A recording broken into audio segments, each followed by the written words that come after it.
Hola a todos, bienvenidos a un nuevo programa de Short Time. Efectivamente, ya te sabe el eslogan, un breve tiempo para reflexionar, afrontando una nueva aventura desde el 100.2 de FM, que es la sintonía que te acerca a Dios, una sintonía que en Málaga capital y provincia está haciendo un impacto por todo lo que se expresa desde esta emisora y es una emisora de confianza. Bueno, este programa Short Time, que se produce desde las iglesias del monte, que con mucho cariño y esfuerzo cada semana traemos un nuevo programa para edificarte y para ayudarte a comprender un poquito más la realidad que nos envuelve, la historia, ciencia, entrevista, pastor y ministerio, y cómo no también en la historia de la iglesia a través de los avivamientos. También un programa también de psicología. Y bueno, la realización viene a cargo siempre del proyecto Vida, que es un proyecto para vivir en la Iglesia de Dios Altísimo, y un servidor, Juan Carlos Segovia, te acompaña en este camino de la mano del Señor para disfrutar de un breve tiempo, para reflexionar. Parece que la materia gris ha desaparecido de nuestras cabezas porque ya no reflexionamos ni pensamos, ya vivimos como autómatas y no puede ser. Bueno, hoy tenemos de nuevo la grata visita de nuestro doctor en historia, Juan Manuel Quero. Hermano, bienvenido al programa de nuevo. Gracias, encantado de estar aquí charlando un poco y centrándonos en algo tan importante como la obra de Dios en medio de los tiempos. Ni más ni menos, ¿eh? Ya ves. Qué bueno, yo disfruto mucho con este programa pues porque estoy aprendiendo. Y orábamos Juan Manuel y yo antes de empezar el programa porque hermano y amigo que nos escucha, lo que pretendemos es que el Señor use el programa para que su nombre sea exaltado, para que tú seas Amén. edificado, y no buscamos ninguno ni gloria, ni honra, ni dinero, ni nada, solamente agradar a nuestro Señor, y eso pues es muy bonito, sobre todo viniendo de nuestro doctor y pastor Juan Manuel Quero, que ha escrito un montón de libros. Por ejemplo, Juan Manuel, ¿qué libro has cogido? He cogido el último que tiene que ver con el que preparamos para el 500 aniversario de la Reforma Protestante, que es Vigencias uh, y Valores de la Reforma Protestante, que es un libro prologado en este caso por César Vidal y que se puede incluso encontrar en Amazon. Yo lo tengo en stock, todavía me quedan ya pocos si alguien tuviese interés. Y he sacado este porque, bueno, la mayoría de los que tengo tiene que ver con historia, con la historia de la Iglesia y con la historia en España, pero este concretamente es de la historia, pero pensando en algo de lo que estamos hablando también hoy, de todas aquellas cosas en las que Dios ha obrado de una forma especial, que siguen siendo vigentes y que es bueno que reflexionemos en ellas. Por eso se titula Vigencias y Valores de la Reforma Protestante. Un libro interesante, además tiene capítulos cortitos, es asequible, asumible, porque uno dice, uy, lo ha escrito un doctor en historia, veremos a ver el ladrillazo que nos meten, que va, está muy ameno, muy bien escrito. Y cuando hablaba con César Vidal en una de las entrevistas que tuvimos, pues me habló muy bien del libro, le gustó, y él, César Vidal, en el mismo prólogo, alaba el libro por su sencillez y su profundidad. La verdad es que es recomendable, así que cada semana pues tú puedes ir anunciando algunos de los libros que algunos de los Vale, oyentes puedan ser estimulados a leer, porque la lectura es maravillosa, en el nombre de Jesús. Bueno, gracias. pues Juan Manuel, estamos en pleno apogeo pleno apogeo. Hemos hablado de que Cristo llegó aquí y revolucionó los corazones. Hemos pasado por Pentecostés, hemos pasado por la semana, el programa pasado por la patrística, que sonaba muy académico, dijimos, y era como los padres de la iglesia, los apóstoles de los apóstoles, que eran teólogos profundamente comprometidos con la escritura, cómo transmitieron también su parte en ese avivamiento para que la iglesia permaneciera firme y fogosa, ¿no? Ahora Sí, vamos así es. a un tema interesante, que es el Imperio Romano. A mí siempre me ha gustado mucho el Imperio Romano, desde que vive en Ur, ya... Bueno, ¿cómo sabemos que por lo menos la imagen que tenemos todo es de los cristianos muy perseguidos, los circos romanos, la época entre el choque entre cristianismo y imperio fue duro? ¿Cómo convivió los últimos tiempos de ese imperio romano con los hermanos, que ya salen, digamos, que están en tiempo de los padres apostólicos. Todavía imagino que estaban en ese tiempo, ¿no, Juan Manuel? Sí, bueno, en realidad estamos hablando del Imperio Romano, evidentemente que ya estaba antes de que Jesús viniese, pero entra en una etapa, podríamos decir, de declive, aunque desde el punto que vamos a reflexionar, desde el punto de vista, todavía no se asumía que había un declive. Digamos que estaban en el pico, ahora que es tan común hablar en el tiempo de pandemia, de los picos de la ola y de cómo vamos. Bueno, pues ahí estaba en un pico en estos momentos y ese pico iba a descender y iba pues ya a llevar al declive del imperio. Pero estamos hablando, enlazando con lo que mencionabas, con los padres doctores de la Iglesia, estamos todavía con ellos, porque ellos se están introduciendo en medio del imperio lo que significaba ser cristiano, divulgando, compartiendo lo que los apóstoles habían dejado, las enseñanzas de la Escritura.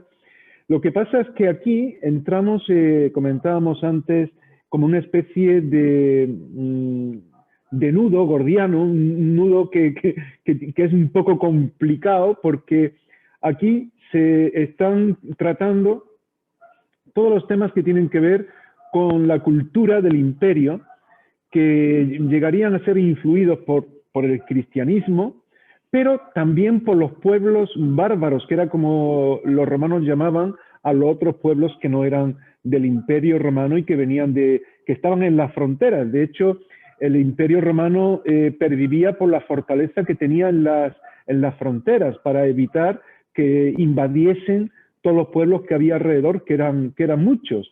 Pero esas fronteras se debilitaron por diferentes motivos y se fueron, digamos, permeando de la influencia de estos pueblos poco a poco, hasta que ya llegarán a un punto en que las invasiones serán notorias. En medio de todo eso estaba el cristianismo, también conviviendo con el imperio, con estos pueblos, y claro, cuando intentamos deshacer este nudo, nos damos cuenta que de aquí salen diferentes hilos, ¿no? Diferentes cauces que es importante tener en cuenta. Es un tiempo en el que incluso surgen muchas distorsiones de la palabra de Dios, porque hay mezclas con lo que enseñaba el Imperio Romano. De hecho, vamos a ver en la historia cómo hay cuestiones que perviven. Al deshacer este nudo, vamos a ver cómo incluso después del Imperio Romano pervive un tipo de iglesia, entre otras expresiones, y la iglesia principal, conocida como la iglesia católica, apostólica y romana, pues precisamente va a conllevar todo lo que tiene que ver con, bueno, bastante de lo que tiene que ver con esa organización del Imperio Romano. Así que vamos a hablar de reacciones de cristianos en medio de todo esto, situaciones de pueblos bárbaros, herejías, los padres de la Iglesia, en esa parte última que todavía están, bueno, hay diferentes perspectivas, porque algunos dicen que continuarán más adelante y se amplía bastante lo que es la patrística, pero los principales de aquel tiempo van a luchar en medio de todo esto también para poner orden. Y no nos olvidemos que en el desorden, abriendo la palabra de Dios, el Espíritu Santo es quien realmente, por encima de todo, obra, porque Dios es real y el Espíritu de Dios es real, trayendo orden y el cauce, digamos, adecuado para que todos, en el día que el Señor quiera, podamos comparecer delante de Él, ¿no? Qué interesante. Entonces, Juan Manuel, para tener una idea clara, la Iglesia todavía no se había metido en política, de momento, ¿no? En ese tiempo, ¿no? Todavía, o ya había esferas de poder de la Iglesia en lo que es el gobierno del Imperio Romano, ya en los últimos tiempos. Se va dando paulatinamente. Es decir, poco a poco se va dando esa influencia que especialmente, hablaremos luego en un momento de Constantino el Grande, con el cual se va a politizar bastante todo lo que tiene que ver con el desarrollo de la Iglesia, no de todos los cristianos, sino de la Iglesia como institución de una manera, digamos, más notable, aunque vamos a ver que hay muchas reacciones, pero es algo paulatino, hay una influencia y vamos a ver que el Imperio Romano lo quiere tener todo muy unido. Entonces, la pervivencia de la Iglesia en medio de todo eso requiere, pues de alguna forma, estar dialogando con el gobierno y en este caso con los dirigentes.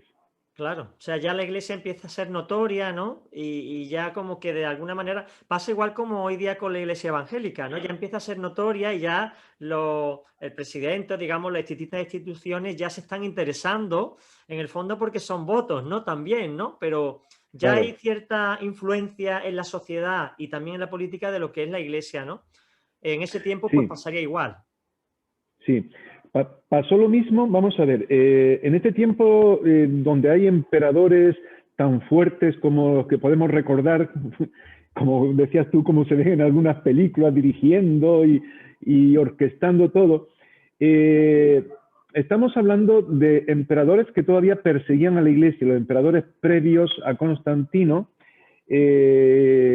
pues perseguían a la iglesia. Decio, que estamos hablando del siglo pues, III, emprendió una persecución muy fuerte y se cargaba a todos los cristianos que no estaban dispuestos a renegar de su fe. Es decir, él daba un salvoconducto a aquellos que se retractaban y estaban dispuestos a reconocer al emperador como prácticamente un dios y a todos los dioses paganos y a todo lo que tenía que ver pues, con ellos, en ese sentido religioso. Y luego, en medio de todo eso, pues habrá personas, cristianos, que reaccionarán contrariamente, dirán que no a Decio. Y muchos pues serán quemados, incluso posteriormente con Diocleciano, unos años después, ahí se desarrollaría también con mucha fuerza, con mucha beligerancia, se desarrollaría una persecución muy fuerte, quemando todo lo que tuviese una presentación cristiana, libros, templos, lugares de reuniones, a las mismas personas que se afirmaban. Y claro, ahí el cristianismo estaba muy presionado. Esto va a llevar a ciertas cuestiones que vamos a ver. Y es cuando entra Constantino, después de esto, después de Diocleciano, porque estamos hablando de que en este tiempo, además, fíjate, los pueblos bárbaros se peleaban entre ellos por conseguir reinos, pero el Imperio Romano se estaban peleando entre ellos para ver quién tenía el poder.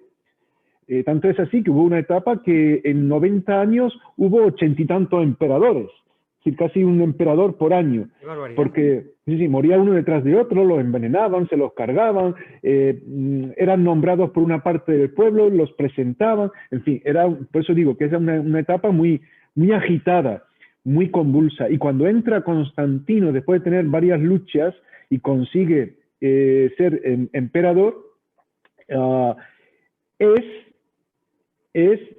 y algunos historiadores lo llaman como el emperador pro-cristiano, aunque tiene sus matices, es el primer emperador que dará de una forma global a todo el imperio la legalidad al cristianismo, en el sentido de que podrá subsistir. Es decir, con él habrá con el edicto de Milán, habrá un tiempo de tolerancia donde el cristianismo conviviría con todas las religiones paganas.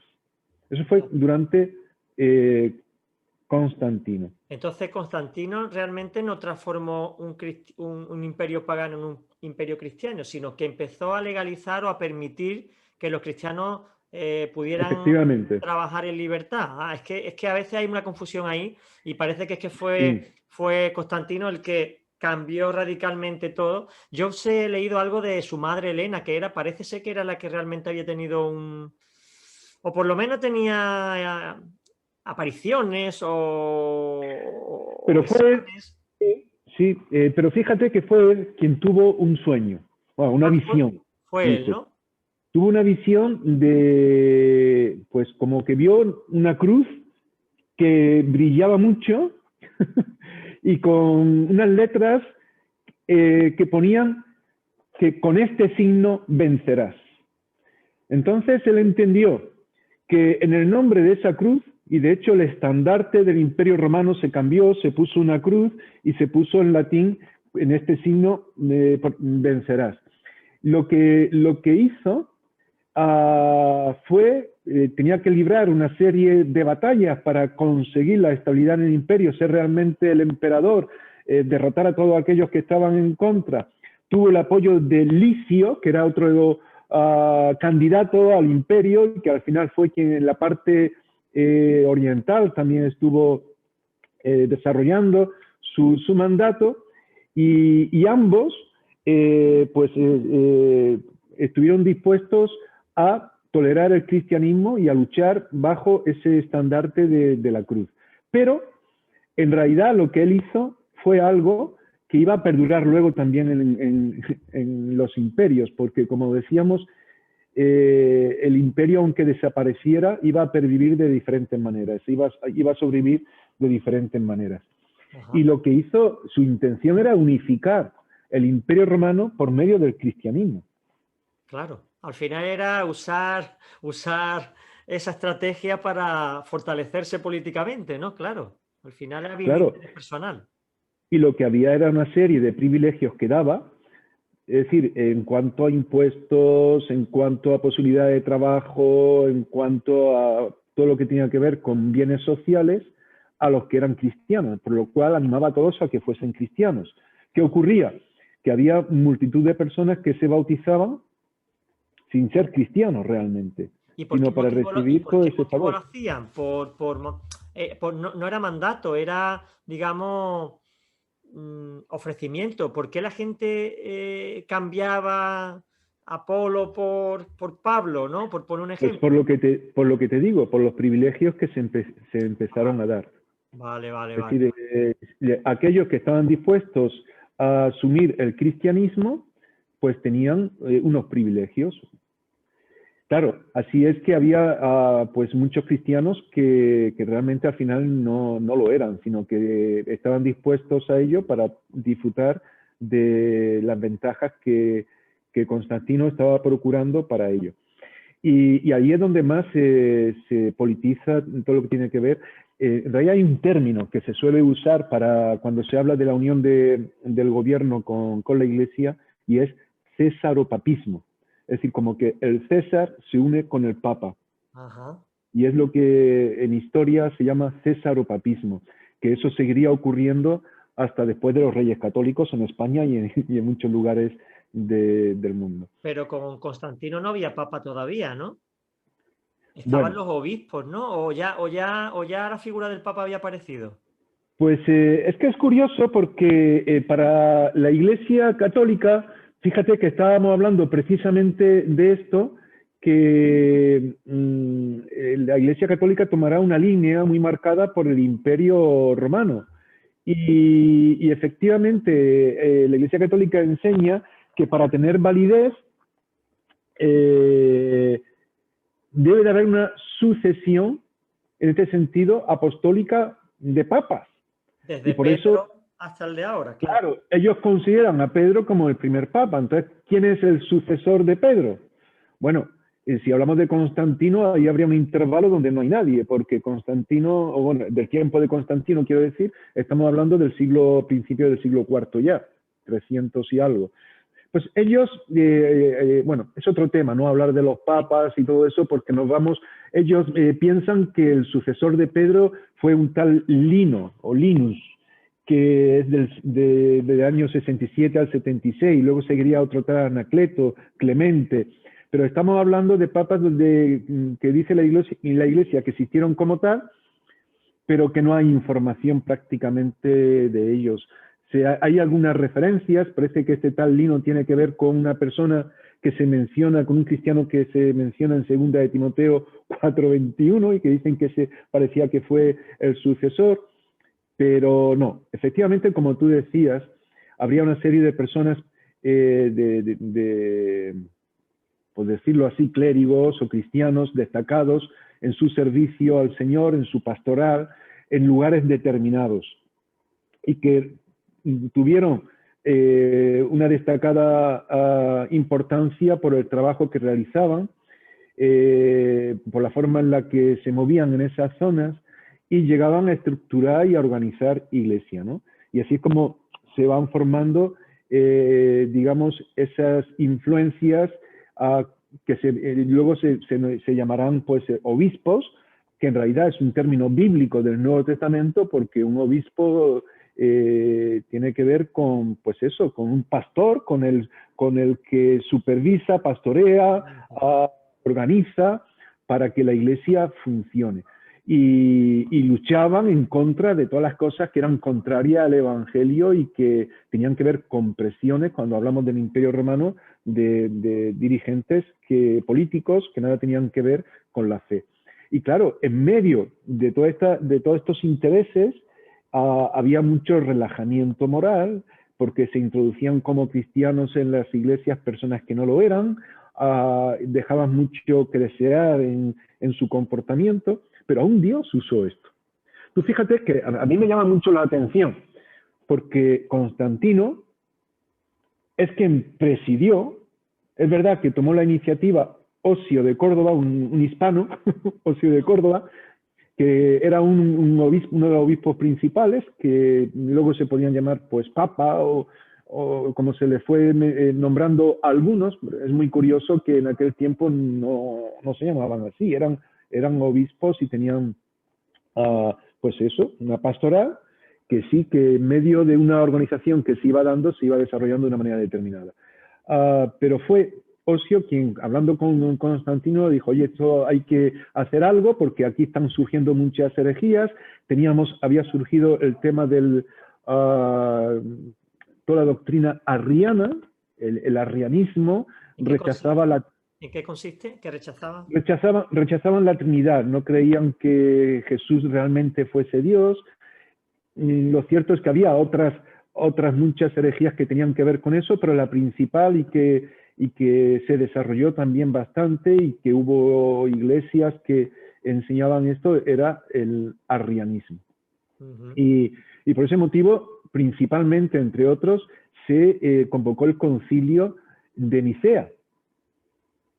Es decir, ya se había firmado por Constantino y Licio el edicto de Milán, que se legalizaba el cristianismo en el imperio, y luego más adelante, por iniciativa de Osio de Córdoba, se llegó a convocar, pues eso, este concilio de Nicea, donde se decidió, ahí se invitaron a diferentes personas, que estaban, en fin, los donatistas también tuvieron, que había diferentes grupos, los novacianos, que tenían pues posturas diferentes a lo que se estaba enseñando en la iglesia, y ahí surgió el credo niceno, que es muy importante, que es el credo, creo en Dios todopoderoso, creador del cielo y de la tierra, tan conocido y demás, ¿no? Pero lo que me llama la atención es que sea una persona tan ajena como Constantino. Constantino, recordemos que él no se bautizó hasta que estuvo a punto de morir, porque pensaba que el bautismo quitaba el pecado. Entonces dijo, bueno, con todo lo que yo estoy pecando, prefiero cuando ya esté a punto de morirme que el bautismo me quite todo. No vea qué cara. Es decir, que iba en ese plan, ¿no? Es decir, esa era la línea que seguía Constantino. Posteriormente sí que hubo otro emperador, que fue Teodosio, que él sí que se consideró un emperador cristiano, y él fue el que ya rechazó todo el paganismo del imperio. Es decir, en este caso fue al revés, se prohibió toda expresión pagana, que todo lo que no fuese pues del símbolo cristiano, del cristianismo en sí. Juan Y ese Manuel, fue ya... ¿Teodosio fue inmediatamente después de Constantino o hubo entre ambos un periodo? Ahí hubo un corto tiempo, no mucho, porque Constantino tuvo varios hijos que también estuvieron gobernando, pero fue por poco tiempo, y rápidamente entró Teodosio. Ajá. Con esa proyección ya de él. En este caso se promulgó un nuevo edicto que fue el edicto de Tesalónica, el edicto de Tesalónica, por medio del cual ya se rechazaba todo paganismo y en realidad el imperio se convirtió en un imperio cristiano. Es muy curioso porque volvemos a lo mismo. Ahí habrá muchas personas que no serían cristianas y que entrarían.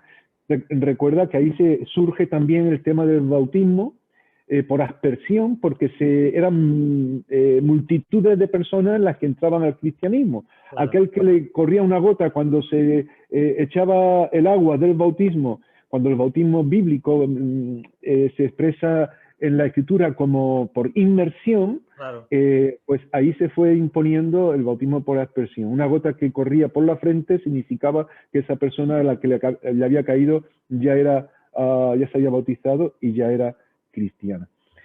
Hay dos cosas sí. que a colación de lo que está hablando me interesa. Primero, Osio de Córdoba, o sea que en España o en Hispania en aquella época el cristianismo tenía ya una relevancia.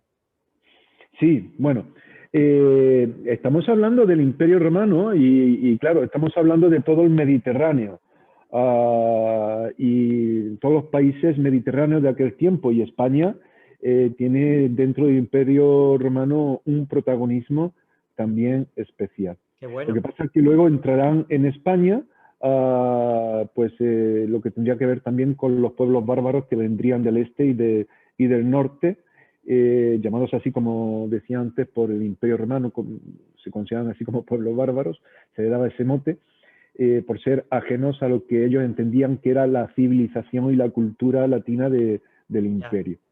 Venían con lenguas diferentes, con costumbres distintas, y los veían como pueblos evidentemente muy incivilizados. Por eso, ¿los visigodos famosos? Los visigodos son esos pueblos germánicos que fueron los que llegaron a España y al final aceptaron el cristianismo, ¿no? Entiendo yo, ¿no? Pues hubo de todo, hubo de todo. Precisamente en medio de todo esto, efectivamente, entrarían los pueblos, pero eso sería más adelante, ya en la parte final, es cuando ya ocurren las invasiones que llevarán al fin del Imperio Romano. Aunque fueron entrando poco a poco como esclavos en diferentes momentos.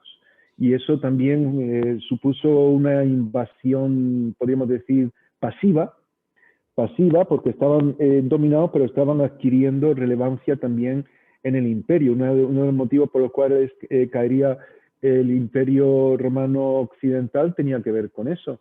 Es decir, el imperio se acomodó, vivía de una manera muy disipada en los placeres, y eso pues hizo que ni siquiera los ejércitos estuvieran bien preparados. Muchas veces los que preparaban a los ejércitos eran los mismos bárbaros que estaban como esclavos y que tenían un poder específico en cuanto a sus luchas y demás.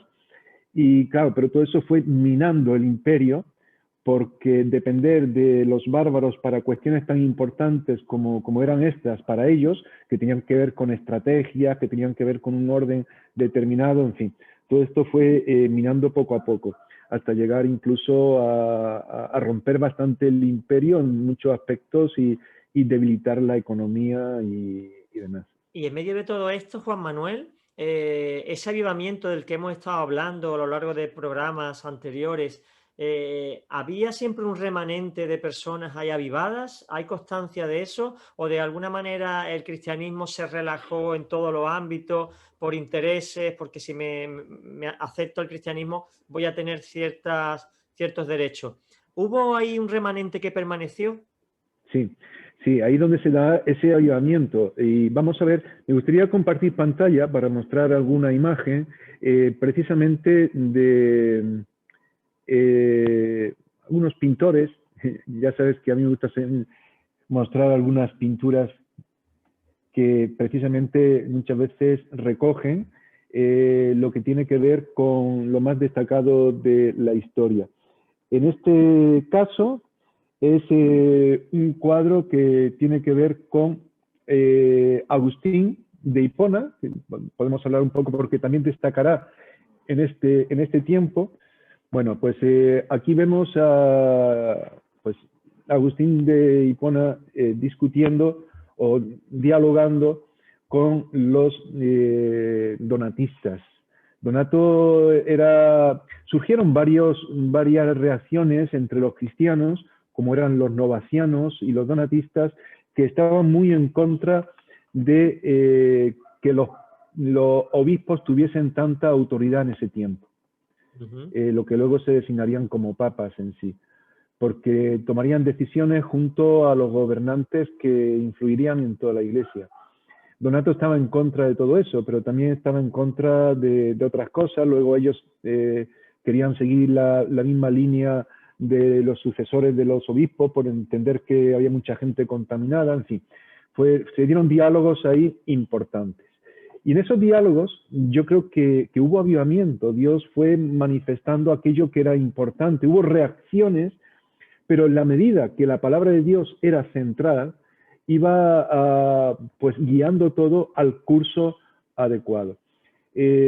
Tanto los donatistas como los novacianos decían que el cristianismo se había relajado mucho, se había acomodado, que había testimonios o conductas de moralidad muy contraria a lo que la palabra enseñaba, y estaban en contra incluso de que hubiese obispos que hubiesen sido ordenados por personas que eran indignas.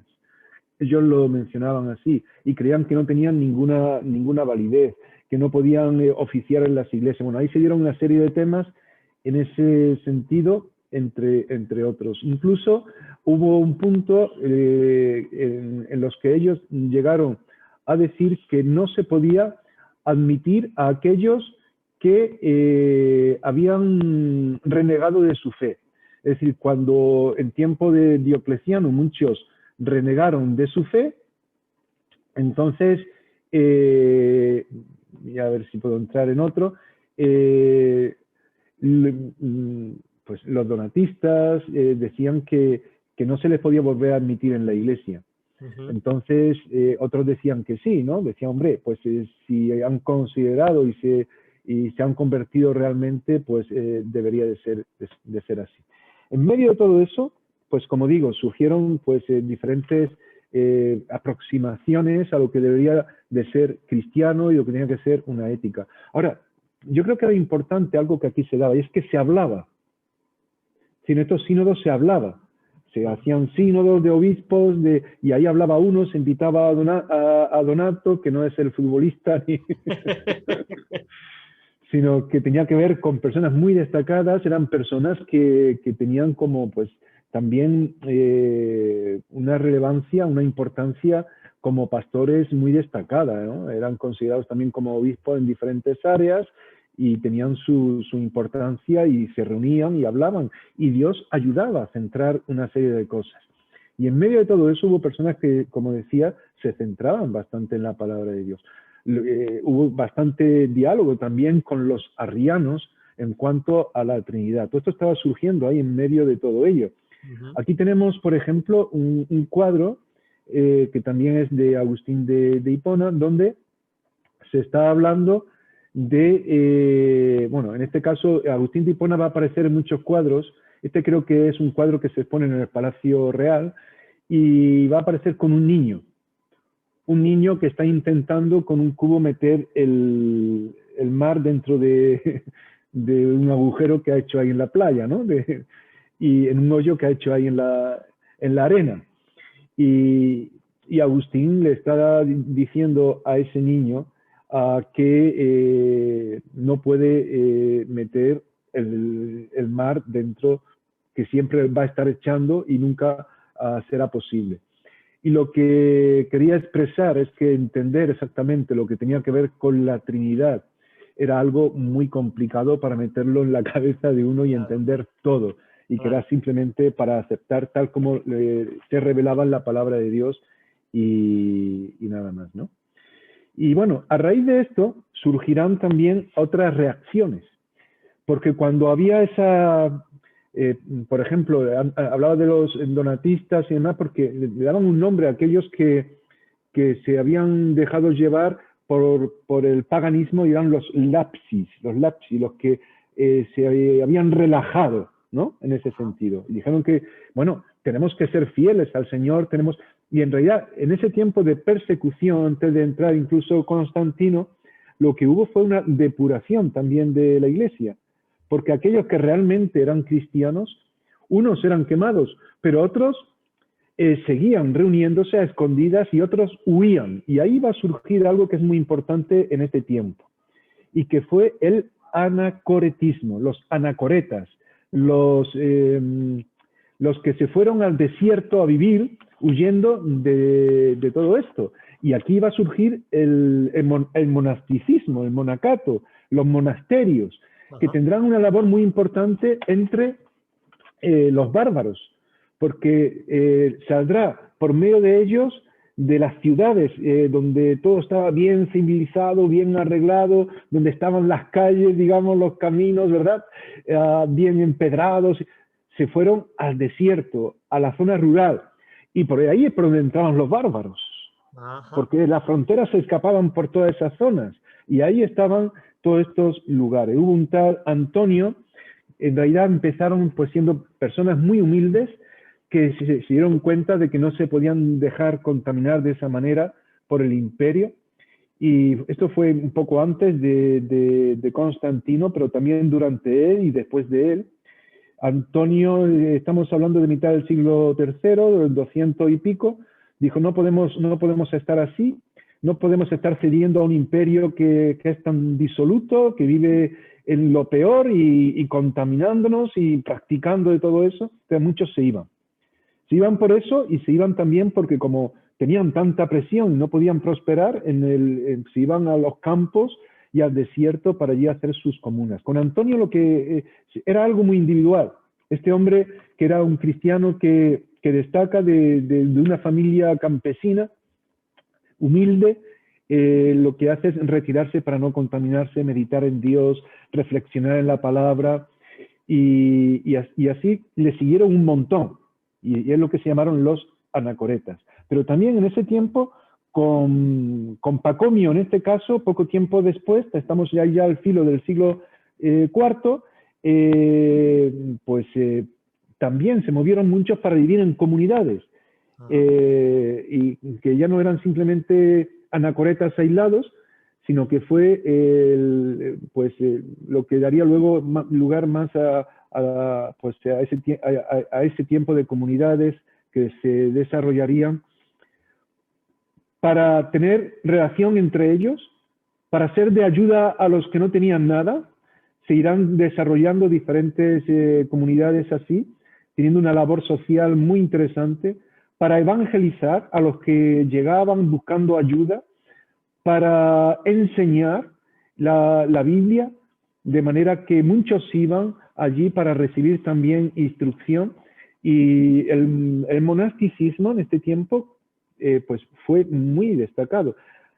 Hay que recordar que uno de ellos sería Jerónimo, muy conocido como San Jerónimo.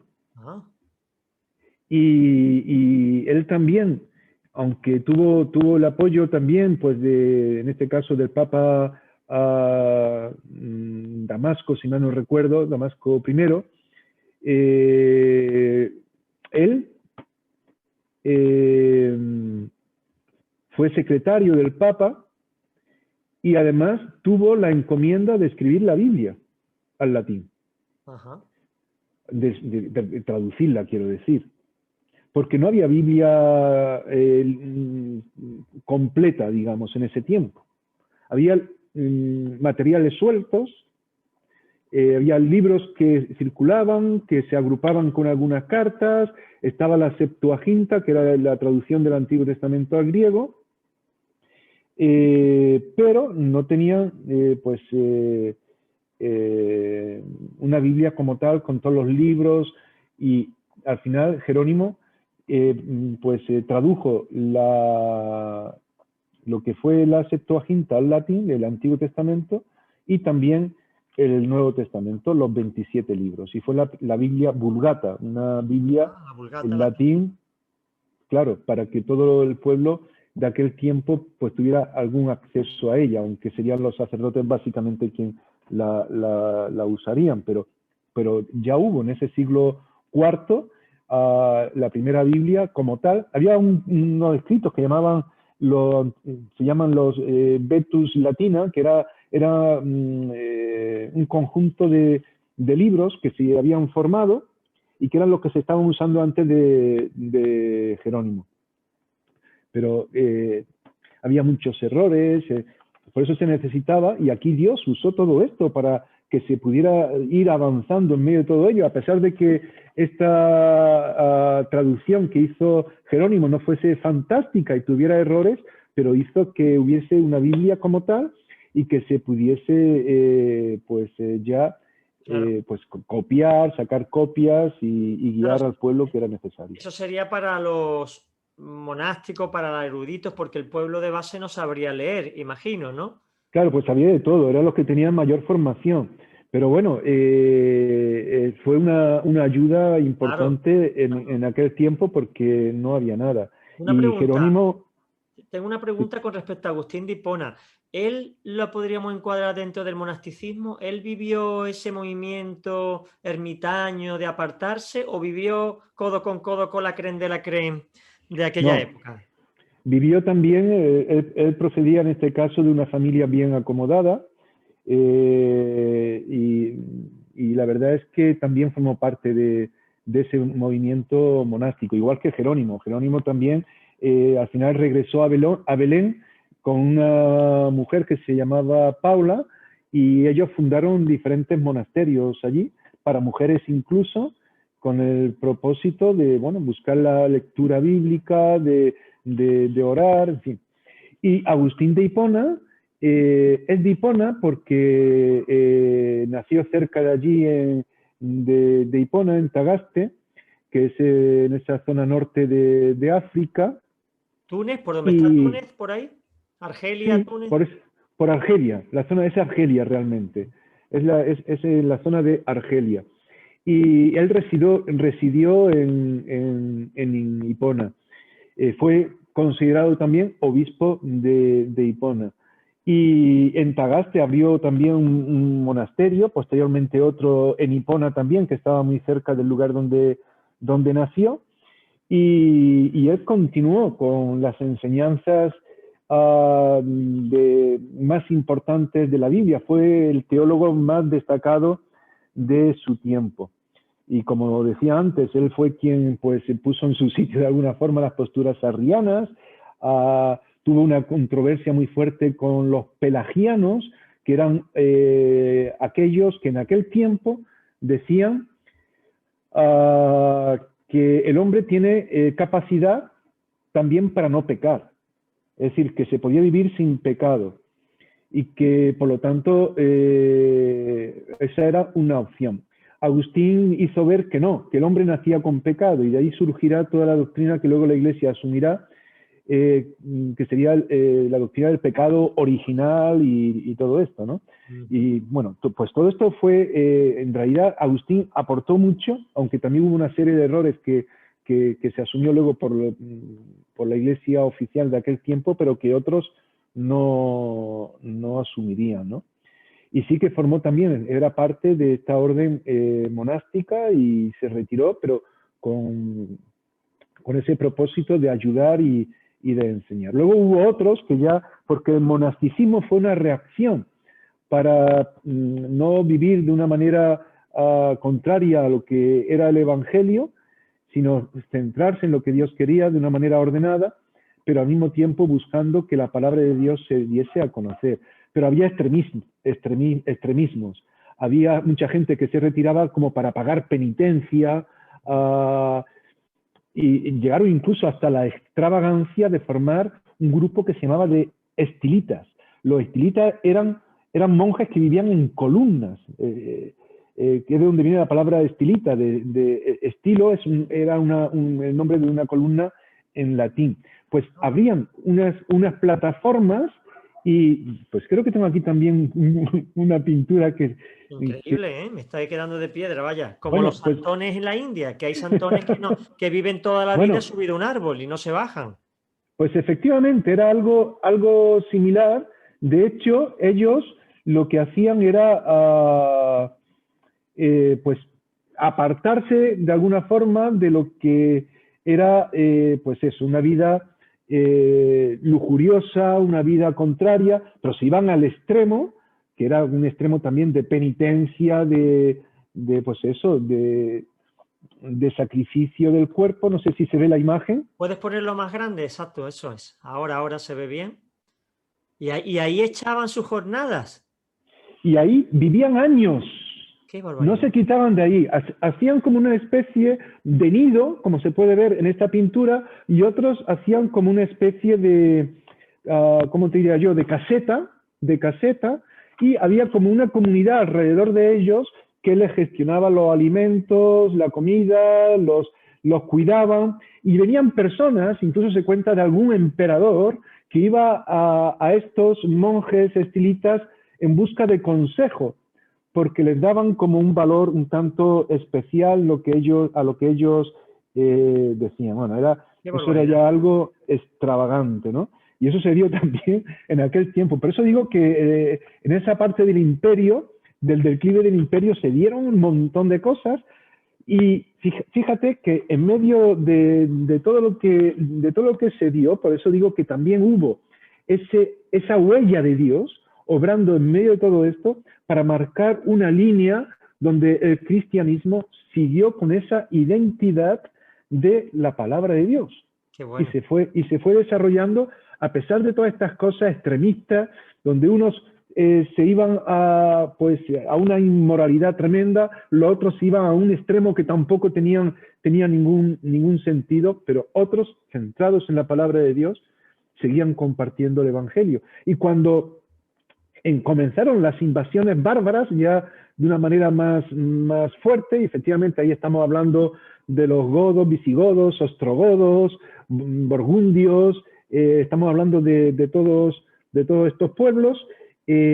Muchos o algunos que conocemos históricamente, que serían muchos, se convirtieron, cuando todavía no empezaron las invasiones, eran personas que estaban como esclavos, que estaban como siervos de una casa y que por diferentes motivos alcanzaron la libertad y tuvieron un poder, y muchos se convirtieron al Evangelio, como Ulfilas. Ulfilas era de una línea arriana, porque acuérdate que estábamos hablando de los arrianos y cómo Agustín de Hipona pues intentaba hacer ver que estaban equivocados en algunas cosas, en otras no.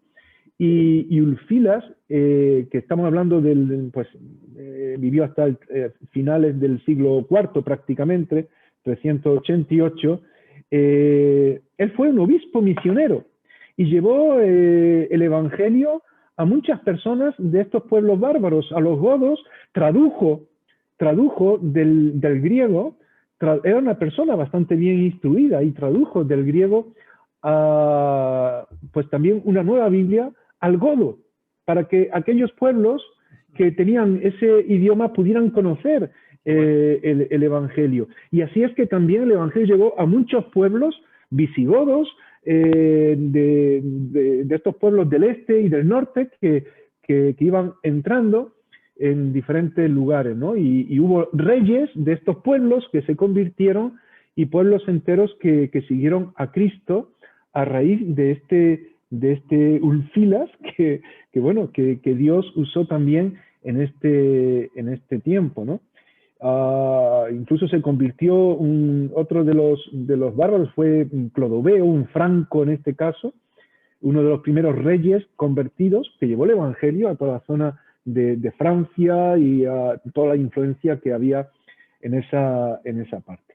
Pero tú fíjate todo lo que estamos diciendo, por eso decía que aquí hay un cúmulo de cosas que por eso decíamos, se forman como un nudo, por ese nudo se va ordenando, se va deshaciendo y se va marcando una iglesia oficial que se conocerá como la Iglesia Católica Romana, con una organización muy en línea a lo que era el imperio, con las basílicas. Las basílicas tenían que ver con el palacio del emperador y tiene que ver con muchos conceptos que se dan en ese imperio, pero habrá otros muchos grupos que irán por otro lado, simplemente centrados en la palabra de Dios y rechazando todo aquello que consideraban que estaba fuera de lo que la Biblia enseñaba, restando autoridad a aquellos que se consideraban como los que tenían que mandar en la iglesia, en ese tipo de unión política y religiosa que estábamos comentando antes, que se separarían del protagonismo de los que se consideraban luego como papas, para hacer ver que el Evangelio tenía que ver con una forma sencilla de vivir el Evangelio, que no era simplemente una cuestión normativa de formar parte de una institución para ser cristiano, sino de una relación con el Señor. Y en medio de todo eso, pues contribuyó mucho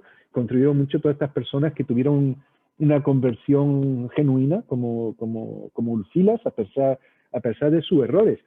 Y en medio de todo ello, Dios bendijo. Por eso se ve este avivamiento, porque Roma dejó de ser, porque los pueblos bárbaros ya se fueron imponiendo. Agustín de Hipona incluso moriría allí en Hipona por una de las invasiones también que hubo de los pueblos bárbaros, pero el cristianismo continuó. Qué bueno. Porque el El Espíritu cristianismo Santo, el continuó. Espíritu Santo mantiene su iglesia, ¿eh? Pase lo que pase, ocurra lo que ocurra. Que bueno, yo veo el hilo conductor como pasan emperadores, pasan imperios, pero el Señor mantiene a su iglesia. Dijo que preservará la iglesia y así lo está haciendo, ¿eh? Hay algo muy interesante que me llamaba a mí la atención reflexionando en todo esto, porque Agustín de Hipona, como es uno de los teólogos que se destacan de una forma tremenda en este tiempo, porque fue un erudito de su época, tenía conceptos que le venían del maniqueísmo, que luego él rechazó, e incluso maniqueísmo era que todo era blanco y todo era negro, es decir, era... Polos, ¿no? Los Sí, extremos. dos polos totalmente opuestos, estos se van al infierno, pero era una cuestión muy así, ¿no? En esas posturas que también permearon en algunos cristianos. Y Agustín fue en contra de todo eso porque lo había vivido y veía que eso no era bíblico tal como se planteaba. Pero, claro, cuando hablaba con los pelagianos y decía, oye, que ser cristiano es decidir por Cristo y que todos somos pecadores y que, claro, ahí hay una serie de cosas que luego en el tiempo de la Reforma Protestante volverán a surgir. Porque Agustín llegó a un punto que eso no lo aceptaban muchos cristianos, de la predestinación ya. Es decir, de que unos nacían ya con pecado y que eso que todos nacían con pecado, pero que unos que ya Dios había predestinados se iban a salvar. Es decir, la predestinación no entra con Calvino. Ajá. Calvino tuvo mucha influencia de Agustín de Hipona. Por eso digo que es muy interesante cómo se va dando. Y precisamente los pelagianos tendrán también otros nombres a lo largo de la historia que iremos viendo más adelante y que se irán dando de otra forma. Pero me llama la atención, porque si bien Calvino estaba podríamos decir, muy influido por las enseñanzas de Agustín de Hipona, me llama la atención que Lutero era agustino. Ajá. Es decir, él era de la orden de los agustinos. Y los agustinos, que me decías tú si formaban parte del orden monástico, claro, ellos crearon incluso una regla de ética, de comportamiento, de enseñanza, y es donde se educó Martín Lutero. Lo que pasa es que luego conoció realmente que no era la institución lo que salvaba, que no era una serie de normas, que era pues centrarse en lo que Dios quería y poner su vida en Cristo, que era quien salvaba, ¿no? Y ser justificado mediante la fe, y tuvo esa conversión. Pero ¿cómo rebrotan esas cosas y cómo vuelven O sea, que Agustín, a surgir? sin saberlo, estaba promoviendo una reforma dentro de la iglesia que cientos de años después se produjo. Pues Juan Manuel, ya no tenemos tiempo para más. Se nos va. Son muchas cosas y a veces, y hablando de memoria, para no centrarnos tanto en fecha y nombres, claro. A lo mejor lo que hemos dicho, hemos dejado ahí algún error por aquí y por allá, pero a grosso modo se dan muchas cosas que tendríamos que pararnos mucho, claro. Pero ver la huella de Dios en medio de todo esto. Una iglesia que sigue con una identidad determinada y que se va desarrollando hasta nuestros días con cristianos que aman a Dios y que tienen la palabra como la centralidad para que dé equilibrio en las vidas. Y eso es lo que hará que el cristianismo siguiera a pesar de que el imperio de Occidente, el imperio romano, que Roma, dejara de existir. Pero la palabra de Dios permanece para siempre. Permanece para siempre.